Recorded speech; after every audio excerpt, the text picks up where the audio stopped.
Guild Wars 2 PvP is a tried and true, tested game mode that has been around for over 13 years.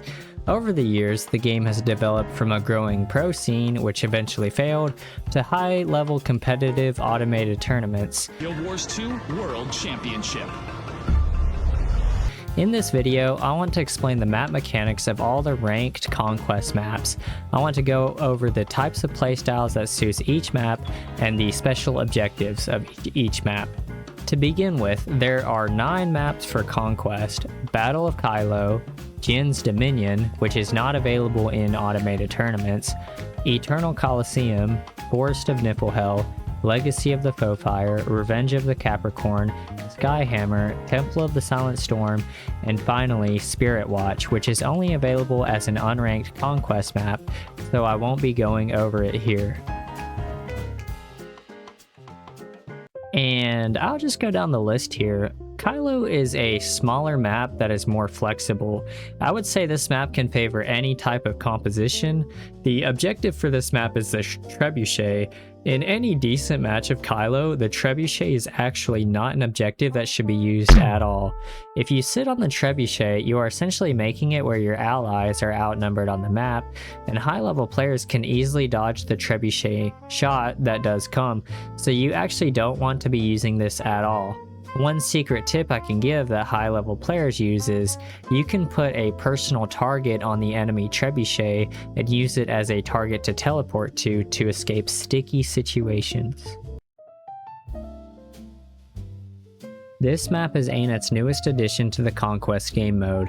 It can be played in ranked and unranked, but isn't available in automated tournaments. This map is on the smaller side, and I would say it suits any type of composition as well. The objective is a bit better than Khylo's actually. The lamp buff spawns every 2 minutes and they cycle in order. The first one is a big damaging AoE that you can put on the target that strips all boons. The second one is an ability that heals allies and finishes down foes in an AoE, and the third buff is a CC that can neutralize the node you activated on. The area where you channel to get the ability can be used as a great kite spot as well. For Eternal Coliseum, there are a ton of areas that can be used to kite effectively. I believe that this map favors a roaming composition mainly because of the buffs. The buffs spawn on the 2 sides of the map as the sword buff and the shield buff, and these buffs are 100% essential to winning a match on this map. The sword buff will give everyone on your team a flat 20% DPS boost. The player that channels this buff will spawn a Reaper for each player that he puts into the down state, and this Reaper will auto-stomp that player.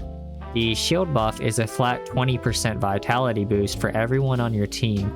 The player that channels this shield buff will get revived at their next down state, which I will go ahead and say each of these buffs lasts for 1 minute and 30 seconds, so if you channel the shield buff, you have to downstate within that time frame to get revived.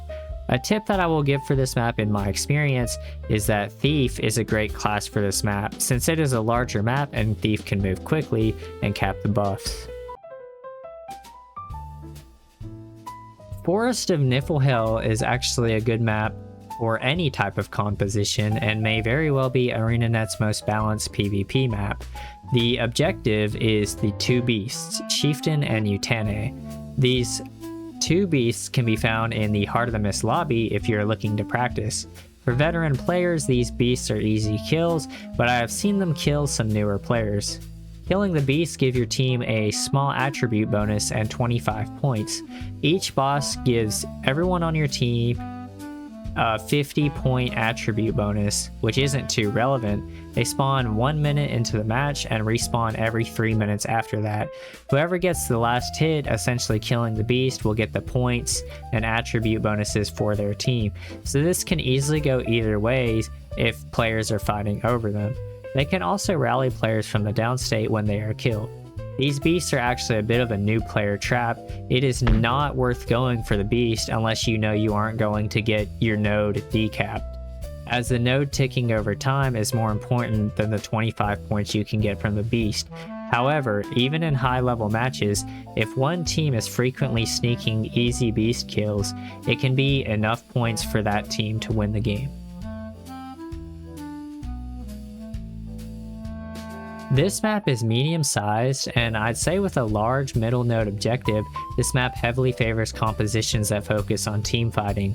The objective is the Lord. The Lord is located in each team's base, and to get to it, you have to break down either the main large gate, which is closer to the enemy's team spawn, or the side gate, which is what teams commonly go for. Since this map has a base, this can be used as a way to kite to safety in the middle of matches. Conversely, breaking down the gate can prevent your enemies from doing this. The Lord is a high risk all or nothing play essentially. Killing the Lord is worth 150 points, so in a lot of situations, it's only worth going for once your team already has 350 points. However, if you try to solo the Lord and fail, you can leave your team outnumbered on the map, but you could also potentially pull multiple enemies towards you, which could be valuable if you can survive for a while. It's generally pretty hard to solo the Lord, so I wouldn't recommend it. As a rule of thumb, the best time to go for Lord would be with your team after you guys have 350 points. The absolute best time is if the Lord is your only win condition. It's the best to take out the adds around the Lord and then focus the Lord down until his break bar appears. At this point, he will try to get his heal off, and you guys should CC him. Then he will go into down state and you will need to stomp him out. He can also be revived. This is a large map that heavily favors teamfight compositions. That is because the objective of this map is the bell, which is absolutely essential to winning. The bell spawns with tiers that are based on how many times each team has captured it. The first time you cap it, you get 25 points, the second time 50 points, and the third time 75 points. There is also a fourth bell that is worth 100 points, so if you get all 4 bells, it's 250 points. Which in my experience, it's nearly impossible to win if the enemy gets all 3 bells, but it's based on each team.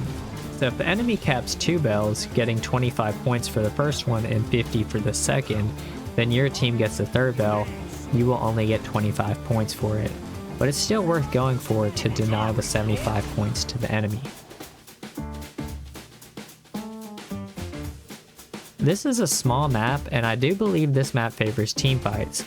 The objectives for this map is the Skyhammer, which is a capture node, that once you get will shoot a big damaging laser beam that CCs opponents that tank it, while also decapturing every node. Because this decaps all the nodes, this map frequently can go to timer. This is the most complex PvP map that this game has to offer. This map is a medium-sized one that has a ton of verticality to it. At 11:30, 8:30, 5:30, and 2:30, stillness spawns, which if you capture it, each node you have will tick for double their points. So if you have one node, it will tick for 2 points, 2 nodes tick for 4 points, and 3 nodes tick for 6 points. At 8:30 and 2:30, both stillness and tranquility spawns.